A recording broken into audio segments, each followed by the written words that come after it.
예수님께서 세상을 떠나시면서 이런 말씀하셨지 않아요? 너희는 가서 모든 족속으로 제자를 삼으라. 그리고 아버지와 아들과 성령의 이름으로 세례를 주고 내가 너희에게 분부한 모든 것을 가르쳐 지키게 하라고 했습니다. 이 말씀을 간단하게 요약하면 하나님의 말씀을 가르쳐서 지키도록 해가지고 예수님이 원하는 제자를 만들라는 것입니다. 저는 이 명령대로 목회하고 싶다, 이런 생각을 가졌습니다. 그리고 또 하나는 바울이 나에게 보여준 목회 모델을 나도 따라가겠다 하는 생각을 했습니다. 바울은 예수님의 명령을 가장 잘 순종한 목회자입니다. 선교사면서도 목회자로서도 탁월한 모범을 보였습니다. 그는 목회를 어떻게 했느냐? 골로새 1장 28절 29절 보면 그는 이렇게 말합니다. 예수 그리스도의 말씀을 가르치고 전파하고 권면해서 예수 믿는 각 사람 하나하나를 예수님을 닮는 제자인 온전한 자로 만드는데 자신의 모든 것을 다 쏟아서 노력했다고 이야기했습니다. 이것이 바울이 보여준 목회의 모범입니다. 예수님의 명령을 가장 잘 순종하는 모습을 바울이 보여주었어요. 그래서 저도 바울처럼 목회하고 싶다. 그래서 예수님의 명령을 쫓아 바울이 보여준 목회 모범을 나도 그대로 받아들여서 사랑의 교회를 목회하고 싶다, 이런 생각을 해왔습니다. 그런 생각 때문에 설교를 준비할 때마다 말씀을 있는 그대로 충실하게 가르치려고 노력했고요. 또 목회 여러 가지 일 가운데서 가르치는 일, 훈련하는 일을 가장 우선순위에 두고 지금까지 달려왔습니다. 이렇게 하나님의 말씀을 소중히 다루고 성령의 감동함을 받은 이 말씀을 생명처럼 가르치는 이 교회 여러분이 다니고 계시고 이 교회에서 또한 신앙생활하고 계시기 때문에 오늘 중요한 질문을 하나 여러분에게 던지려고 합니다. 이렇게 교회가 가르치는 말씀을 나는 어떤 마음 자세로 지금까지 듣고 배우고 받았느냐 하는 이야기입니다. 말씀을 받는 여러분의 마음이 어떤 마음인가 하는 것을 우리 모두가 한번 좀 돌아볼 수 있는 기회가 되기를 바랍니다. 이것을 위해서 오늘 주님께서 말씀하신 씨 뿌리는 비유는 우리에게 많은 것을 생각하게 하고 반성하게 하는 하나님의 말씀이라고 저는 확신합니다. 4가지 밭이 있다고 주님이 말씀하셨어요. 씨를 뿌리는데 길갓밭이 있습니다. 그 길갓밭은 씨가 떨어져도 금방 새가 와서 먹어버리죠. 그리고 돌밭이 있다고 합니다. 씨가 떨어져서 잠깐 싹시 납니다마는 뜨거운 햇살이 비치면 오래가지 못하고 말라버립니다. 가시떨기가 덮여있는 밭이 있다고 합니다. 가시떨기 밭은 땅이 비옥합니다. 씨가 떨어지면 자랍니다. 그리고 꽃도 피고 열매도 맺습니다. 그러나 그 열매가 여물지를 못해요. 해를 못 받아서요. 좋은 땅이 있어요. 옥토가 있어요. 씨가 떨어지면 뿌리를 내리고 나중에는 30배, 60배, 100배 결실을 맺는 밭입니다. 하나님의 말씀을 받는 마음의 자세도 이 4가지가 있다고 그럽니다. 씨는 하나님의 말씀이라고 주님이 해석을 하셨어요. 우리가 말씀을 듣지 않아요. 어떤 사람의 마음은 길갓밭이에요. 그래서 말씀을 들어도 그 말씀이 전혀 마음에 닿지를 않아요. 금방 잊어버려요. 주님이 해석하셨죠. 마귀가 와서 듣는 대로 빼앗아 가버려요. 저는 이 가운데 길갓밭을 가진 분이 계신다고는 하나도 저는 생각 안 합니다. 왜냐하면 그런 분은 예수를 믿을 수가 없습니다. 복음을 아무리 들어도 그 복음이 마음에 와 닿지 않기 때문에 다 놓쳐요. 다 마귀가 그것을 앗아가 버려요. 그러니까 그런 분이 이 자리에 와서 앉아 있을 리가 없죠. 이 가운데는 돌밭과 같은 마음을 가진 분이 계신다고도 저는 믿지 않습니다. 예수를 처음 믿지 않습니까? 말씀을 받고 내가 믿어야 되겠다 하고 스스로 결심하고 신앙 고백도 합니다만 조금 지나면 여러분 처음에는 어려움이 있잖아요. 주변 사람들이 좋지 않게 반응하고 가정에서 핍박이 있을 수도 있고 직장에서 애로가 있을 수 있고 이런 여러 가지 그 어려움이 있는데도 그 어려움을 극복하고 지금 이 예배 자리에 나와 앉아 계시기 때문에 여러분 가운데는 돌밭에 뿌리운 씨앗과 같은 말씀을 가지고 이 자리에 앉아 계시는 분은 하나도 없다고 저는 생각합니다. 그렇다면 이제 나머지 둘 중에 하나입니다. 가시밭과 같은 마음을 갖고 계시는 분 있을 수 있을까요? 우리 생각에는 없을 것 같지 않습니까? 그런데 이외로 교회 안에는 말씀을 받지만은 마음의 가시떨기를 갖고 말씀을 받는 분들이 많습니다. 오늘 이런 분들이 계시면 하나님 앞에 자신을 솔직히 고백하고 이 문제 오늘 해결하고 돌아가시기를 바랍니다. 우리 중에는 좋은 땅과 같은 마음을 가지고 말씀을 받는 분들도 있습니다. 이런 분들은 오늘 이 시간을 통해서 더 풍성한 은혜를 누리도록 하나님이 축복해 주시기를 바랍니다.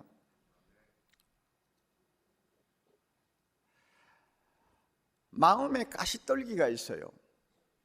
왜 있을까요? 이미 예수를 믿지 않습니까? 이미 성령 모시고 사는 사람입니다. 믿습니까, 여러분? 이는 이미 하나님의 말씀을 아멘 아멘 하고 믿으면서 받는 사람들입니다. 그럼에도 불구하고 마음에 가시떨기가 있어요. 왜 이럴까요? 한마디로 허용하기 때문에 그렇습니다.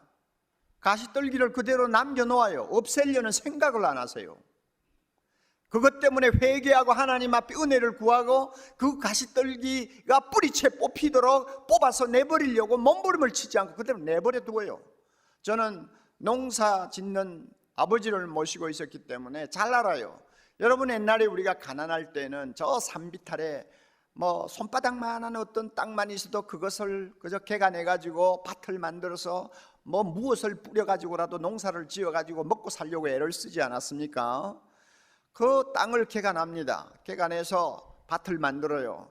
그런데 나중에 가서 보니까 가시나무가 자랍니다. 농부가 그것을 보고 그대로 두겠습니까? 안 두겠습니까? 대답하세요. 두겠어요? 안 두겠어요? 밭을 개간해놨는데 가시가 자라고 있어요. 가만히 두겠어요? 안 두겠어요? 안 두지요. 반드시 가서 괭이를 가지고 찍어서 뽑아내버리죠. 그 다음에 가서 또 자세히 봅니다. 그런데 저 가시가 또 자라고 있습니다. 가만히 안 둡니다. 한 번이든 10번이든 가시가 자라는 것 보면 농부는 절대 그것을 그대로 내버려 두지 않습니다. 왜냐하면 그거 내버려 두면 나중에는 온 밭에 가시가 퍼져서 농사를 지을 수가 없으니까 어떻게 하든지 가시는 제거시킵니다. 오늘 여러분, 우리가 하나님의 자녀로 중생받고 하나님의 백성으로 세상을 살려고 하면서 내 마음에 가시가 보이면 즉시 회개하고 그것을 뽑아야 되는데 뽑지 않고 내버려 두어요. 많은 분들이 그대로 내버려 두어요. 그리고 그것을 그대로 끌어안은 채 하나님의 말씀을 들어요, 설교 들어요, 배워요, 공부해요. 그러나 결과는 뭡니까? 신통치 않다, 그 말입니다. 그 말씀을 통해 은혜 받는 것도 그렇게 많지 않고 그 말씀이 내 인격과 삶을 바꾸고 변화시키지도 못하고 그 말씀을 통해서 내가 하나님의 자녀로서 누리는 아름다운 행복을 맛보지를 못해요. 왜? 가시가 있으니까. 그래서 말씀을 막 짓누르고 그 말씀이 내 안에서 역사하지 못하도록 막으니까 안 되는 거예요. 주님께서 이 가시를 무엇이라고 해석을 했습니까? 14절 봅니다. 이 가시를 뭐라고 해석을 했나요? 자, 우리 봅니다. 14절 같이 읽을까요? 가시떨기에 떨어졌다는 것은 말씀을 들은 자니 지내는 중에 이생의 염려와 재리와 일락의 기운이 막혀 온전히 결실치 못하는 자요. 자, 가시가 뭐냐? 가시를 주님께서 세 가지로 설명을 하셨어요. 첫째는 이생의 염려, 세상의 염려. 뭘 먹고 살까? 앞으로 어떻게 살까? 내일이면 또 무슨 일이 터질까? 오만 가지 염려를 가지고 고심하는 마음을 일컬어서 마음에 가시를 갖고 있는 사람, 가시떨기를 갖고 있는 사람이라고 말씀합니다. 그리고 두 번째는 재리입니다. 재리의 욕심, 즉 재물에 대한 탐욕입니다. 이 재물에 대한 탐욕이 마음에 있어요. 그래서 이게 문제가 되는 거예요. 세 번째로는 일락입니다. 그저 즐겁게 살자. 그저 세상 사는 재미로, 세상 사는 목적이 재미있게 사는 거예요. 그래서 그저 잘 먹고 그저 재밌게 지나고 그저 하루하루 그냥 즐기는 것, 이것이 인생의 목적이 된 사람이에요. 이런 마음을 갖고 살아요. 하나님의 영광을 위해서 고생할 생각은 안 해요. 그래서 재밌게 행복하게 살고자 하는 쾌락주의자입니다. 이런 마음을 가진 사람을 일컬어서 가시떨기가 그 마음에 있다고 이야기합니다. 그런데 주님께서 세 가지를 말씀하셨다고 해서 내 마음에 있는 가시가 이 세 가지뿐이다 이렇게 해석하면 안 됩니다. 가장 중요한 것 세 가지를 말씀한 것뿐이에요. 다른 것도 얼마든지 있어요. 교만도 있을 수 있고요, 완악함도 있을 수 있고요, 음란도 있을 수 있고요, 게으름도, 고집도 뭐 여러 가지가 다 있을 수 있어요. 그러나 이 세 가지가 대표적이라고 주님이 말씀합니다. 이런 세 가지는요, 말씀을 저항하는 저항 세력입니다. 말씀과 충돌하는 악한 심성입니다. 말씀에 대해 항상 부정적인 반응을 보이는 육적인 것들입니다. 이런 것들이 내 마음에 있는 거예요. 왜 있습니까? 우리가 허용을 하니까 있는 거예요. 내버려 두니까 있는 거예요. 잘 들으세요. 여러분, 이거는 진리입니다. 내버려 두니까 있는 거지. 밭을 개간하는 농부처럼 눈에 보이는 대로 뽑아내려고 작정을 하면 절대 내 마음속에 있을 수가 없어요. 그러나 내버려 두는 거예요.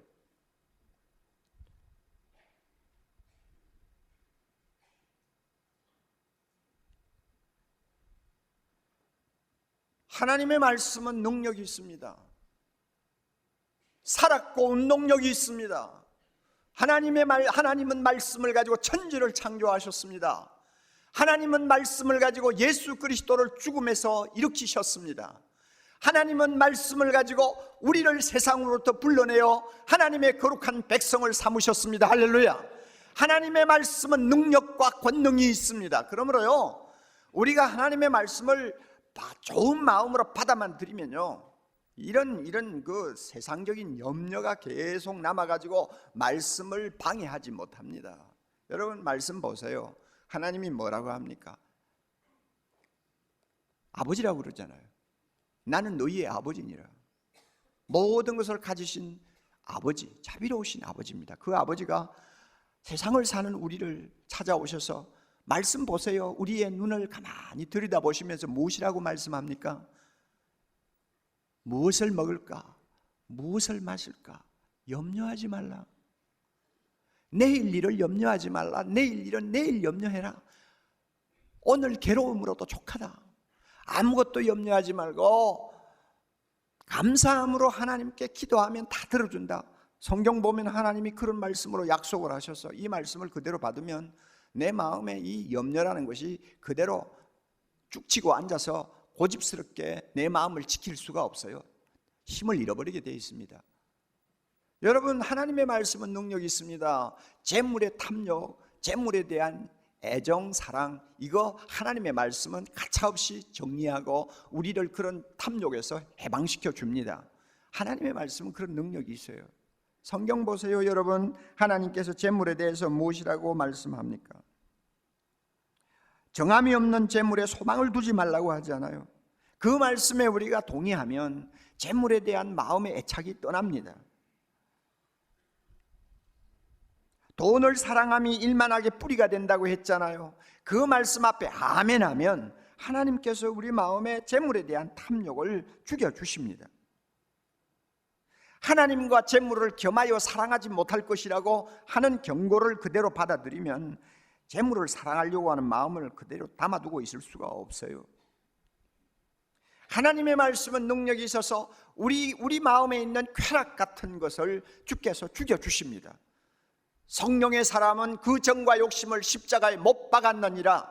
분명히 십자가에 못 박아 주신다고 하셨고, 우리는 옛날처럼 정에 따라 욕심에 따라 즐기자 마시자 내 육신의 기쁨을 위해서 인생을 사는 것처럼 그렇게 돌아갈 수가 없어요. 하나님이 우리 마음을 정리해 주십니다. 디모데전서 5장 6절 일락을 사랑하는 이는 살았으나 죽었느니라. 그래요. 세상에서 즐기자고 하는 사람은 영적으로 죽은 사람이거든요. 우리는 그런 사람이 될 수가 없어요. 그런데 하나님의 말씀이 충분히 우리 마음에 있는 가시를 제거해 주실 수도 있는데 왜 이 가시가 우리 마음에 그대로 남아있느냐 하는 이야기예요. 다시 말합니다. 우리가 허용하기 때문에 그렇습니다. 그러면 우리 이 자리에서 한 가지 생각합시다. 왜 이렇게 좋지 못한 것을 우리 마음속에 계속 허용하고 있을까? 말씀을 들으면서 배우면서도 왜 이걸 갖다가 캐내버리고 싶지 않고 그대로 허용하고 있을까? 그것은 제가 볼 때요, 우리가 하나님의 말씀이 갖는 권위를 전적으로 인정하지 않는 교만 때문인 것 같아요. 하나님의 말씀이 무조건 복종해야 될 권위를 가진 절대절명의 말씀이라고 받아들이면 우리가 그렇게 가만히 있을 수가 없죠. 우리 마음에 있는 좋지 못한 거 그대로 두고 말씀을 배우고 뭐 듣고 그럴 수가 없죠. 그런데 이 하나님의 말씀이 갖는 권위를 우리가 전적으로 신뢰하지 못하는 불신이 우리 마음속에 남아있는 것 같습니다. 이것은 심각한 문제입니다. 여러분, 이런 신앙생활 하다가 세상 마치려고 생각합니까?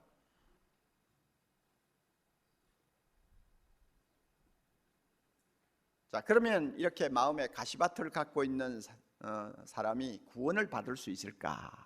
이런 질문을 던지게 됩니다. 말씀을 연구하는 학자들은 두 편으로 나누어져요. 어떤 학자는 말합니다.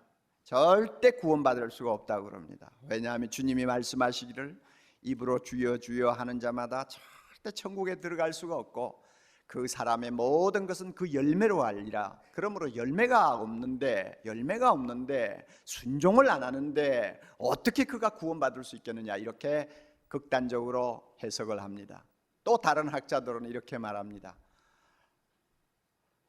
지금은 비록 가시떨기를 마음에 가지고 있는 사람이지만 하나님께서 그를 선택해서 부르셨다면 때가 되면 은혜를 주셔서 그 가시떨기가 마음에서 사라지고 좋은 밭을 이루는 날이 올 것이다. 그렇게 되면 하나님이 기뻐하는 아름다운 자녀가 될 테니까 반드시 구원이 있다, 이렇게 해석합니다. 여러분, 어느 쪽이 좋으세요? 자, 어느 쪽이 좋으세요? 두 번째가 좋지요. 저도 그 해석을 따릅니다. 오늘 당장 주님 앞에 내 마음이 착한 마음으로 바뀌게 해달라고 기도해야 됩니다. 예수님께서 말씀하신 네 번째 땅은 좋은 땅이죠. 좋은 땅인데 그 좋은 땅에 대해서 주님이 좋은 땅을 이렇게 해석했어요. 15절 말씀인데, 좋은 땅에 있다는 것은 무슨 마음이에요? 착하고 좋은 마음이라고 그랬죠. 착하고 좋은 마음. 저는 이 착하고 좋은 마음을 이렇게 해석합니다. 하나님의 말씀의 권위를 절대적으로 인정하는 마음이라고 생각합니다. 하나님의 말씀을 하나님처럼 받들고 그 말씀을 그대로 받으려고 하는 어린아이와 같은 마음을 좋은 마음이라고 저는 이야기하고 싶습니다. 그래서 성경의 어떤 위대한 선배들이 말씀한 고백을 그대로 하는 거예요. 주여 말씀하시옵소서, 종이 듣겠나이다. 주여 말씀하옵소서, 종이 듣겠나이다. 이렇게 말씀 앞에 마음을 여는 사람이 좋은 마음을 가진 사람이요, 주의 계집종이오니 말씀대로 내게 이루어지이다 하고 하나님의 말씀 앞에 엎드리는 자의 마음, 이것이 좋은 마음이라고 저는 생각합니다. 하나님의 말씀을 듣고 배우고 하나님의 말씀을 가지고 연구할 때 자기 의견이나 주석을 달지 않습니다. 무조건 아멘 하는 마음이 좋은 마음이라고 저는 생각을 합니다. 이런 마음을 가진 분들은 자연히 따라오는 거 있어요. 하나님의 말씀을 깨닫게 됩니다. 하나님의 말씀을 깨닫게 됩니다. 마태복음 13장 23절 보면 좋은 땅에 뿌리운 씨앗처럼 말씀을 받는 좋은 마음은 말씀을 깨닫는다고 그랬어요. 깨닫게 됩니다. 깨닫게 돼요. 우리 마음의 가장 은밀한 구석에까지 하나님의 말씀이 스며들도록 말씀을 깨닫습니다. 그래서 항상 그 말씀을 회상합니다. 암송합니다. 묵상합니다. 즐거워합니다. 그리고 또 이렇게 좋은 마음을 가지고 말씀을 받는 자는 즐겁게 순종합니다. 즐겁게 순종해요. 지킬 때까지 말씀을 배웁니다. 지킬 때까지 말씀을 묵상합니다.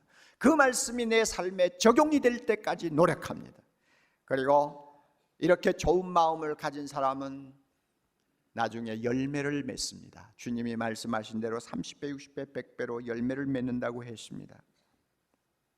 깨닫습니다. 즐겁게 순종합니다. 열매를 맺습니다. 다시 한번 따라하세요. 깨닫습니다. 순종합니다. 열매를 맺습니다. 우리 이렇게 돼야 되거든요. 우리 모두가 이렇게 돼야 되거든요. 그러면 여러분, 열매가 무엇인지 잠깐 생각하고 오늘 말씀 마치겠습니다. 열매를 맺는다 그랬어요. 제가 볼 때 가장 중요한 열매를 세 가지로 제가 정리를 해봤습니다. 첫째는 우리 영혼이 강건해지는 열매입니다. 우리 영혼이 건강해져요. 사람은 떡으로만 살 것이 아니요 하나님의 입에서 나오는 모든 말씀으로 살 것이니라. 육신은 떡을 먹어야 삽니다. 육신은 음식을 먹어야 삽니다. 그러나 영혼은 하나님의 말씀을 먹어야 삽니다. 하나님의 말씀을 먹을 때 영혼이 건강해집니다. 믿습니까? 하나님의 말씀을 여러분 기쁨으로 받아들이고 그 말씀을 묵상하고 그 말씀을 순종할 때 내 영혼이 강건해지는다는 사실을 꼭 믿으시기를 바랍니다. 그리고 또 어떤 열매가 있느냐? 하나님의 인도하심을 늘 받는 열매가 있습니다. 우리가 세상을 살 때 참 혼자 걸어갈 수 없는 길들이 많이 있잖아요. 어디를 가야 할지, 무엇을 하고 살아야 할지, 내 인생의 목표가 어디에 있는지 이런 것들을 제대로 알지 못해서 그저 오늘 내일 죽지 못해 사는 그런 초라한 모습을 보일 때가 많잖아요. 그러나 여러분, 하나님의 말씀을 깨닫고 그 말씀을 마음에 담고 순종하기를 원하는 사람은 하나님께서 인생 길을 인도하십니다. 할렐루야. 보세요. 시편 119편 105절 보면 주의 말씀은 내 발의 등이요 내 길의 빛이니이다. 내가 걸어가는 길을 밝혀주는 등불이 되고 빛이 된다고 했습니다. 하나님은 주님의 말씀을 가지고 우리의 길을 인도해 주십니다. 끝으로 우리가 어떤 열매를 맺을 수 있느냐? 하나님이 원하시는 온전한 사람이 될 수 있습니다. 온전한 사람. 우리 하나님은 우리를 향해서 소원을 갖고 계시는데 그 소원이 뭐냐면 예수님을 닮은 온전한 자가 되는 것입니다. 이 일을 위해서 하나님께서 우리에게 성경 말씀을 주셨다고 디모데후서 3장 16절 17절에 말씀하셨어요. 우리가 하나님의 말씀을 앞에 놓고 성령의 감동을 받은 이 말씀 앞에서 교훈을 받고 책망을 받고 바르게 함을 받고 의로 교육함을 받으면 우리의 인격이 예수님을 닮은 온전한 자로 바뀌어지고 우리의 삶이 예수님을 쫓아가는 온전한 자의 삶으로 바뀐다고 분명히 말씀하셨습니다. 이것을 위해서 주님이 우리 손에 말씀을 들려놓았습니다. 사랑하는 형제자매 여러분, 열매를 맺는 좋은 밭을 우리 마음에 가지고 있어서 하나님의 말씀이 항상 우리 안에서 열매를 맺도록 노력합시다. 가시를 허용하지 마세요. 가시를 허용하지 마세요. 염려가 마음을 차지하도록 내버려 두지 마세요. 죄리의 욕심이 내 마음을 소유하지 못하도록 하세요. 쾌락의 뿌리가 내 마음에 내리지 못하도록 하세요. 여러분, 반드시 뽑을 수 있습니다. 우리가 주님 앞에 엎드려 주님의 은혜를 구하면 때를 따라 우리 안에 뿌리를 내리기를 원하는 이 가시들을 다 뽑아주시고 우리의 마음을 옥토로 만들어 주셔서 주여 말씀하시옵소서 내가 듣겠나이다 하는 거룩한 하나님의 자녀로 항상 우리를 지켜주시는 것을 여러분 믿으시기를 바랍니다. 이럴 때에 말씀을 통해 열매를 맺게 됩니다. 여러분, 다시 여러분에게 질문을 던지겠습니다. 여러분의 마음의 현주소는 어디입니까? 가시밭입니까? 좋은 밭입니까? 여러분 스스로가 대답하세요. 또 하나 묻겠습니다. 여러분은 지금까지 하나님의 말씀을 수없이 듣고 배웠습니다. 여러분에게 나타나는 말씀의 열매가 무엇입니까? 주님이 오늘 이 시간 오셔서 우리 모두에게 열매를 구하신다면 어떤 열매를 내놓기를 원합니까? 영혼의 강건함입니까? 하나님의 인도하심 따라서 사는 삶입니까? 아니면 주님 보시기에 온전한 인격과 생활입니까? 무엇이 열매라고 주님 앞에 내놓을 수 있습니까?